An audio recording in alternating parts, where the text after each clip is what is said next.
ఒకటేంటంటే wrong statement ముందు అది డ్రాప్ చేసుకోమనండి, శాంతి భద్రతలు లేవు అన్నమాట డ్రాప్ చేసుకోవాలి.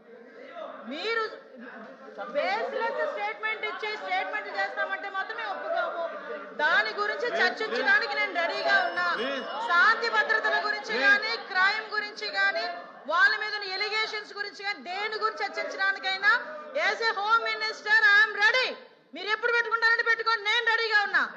దానికి అన్నిటికీ కూడా సమాధానం చెప్తా విత్ ఉదాహరణలు.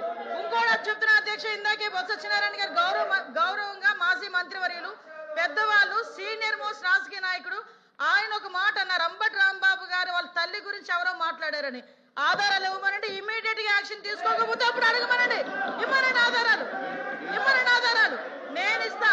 ఇదే అంబటి రాంబాబు గారు బయటకు వచ్చి ఇష్టానుసారంగా మాట్లాడి మళ్ళా బయటకు వచ్చి క్షమాపణ చెప్పారని చెప్తున్నారు కదా.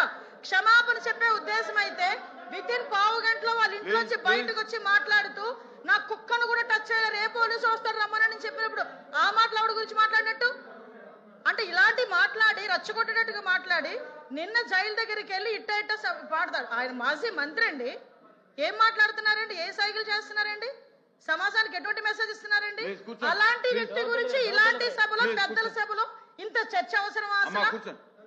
ఇంత అలాంటి వ్యక్తి గురించి అలాంటి అనకూడదు కానీ తల్లిని చెల్లిని కూడా మాట్లాడే వాళ్ళ గురించి ఈ రోజు ఈ సభలో, ఈ పెద్దల సభలో ఇంత చర్చ అవసరమా? అతని గురించి వెనకేసుకురావడం అవసరమా? అసలు మీకేమైనా అసలు సెన్స్ ఉందా అని అడుగుతున్నాను నేను. ఈ రోజు కనీసం ఆలోచన చేసుకోవాలి కదా.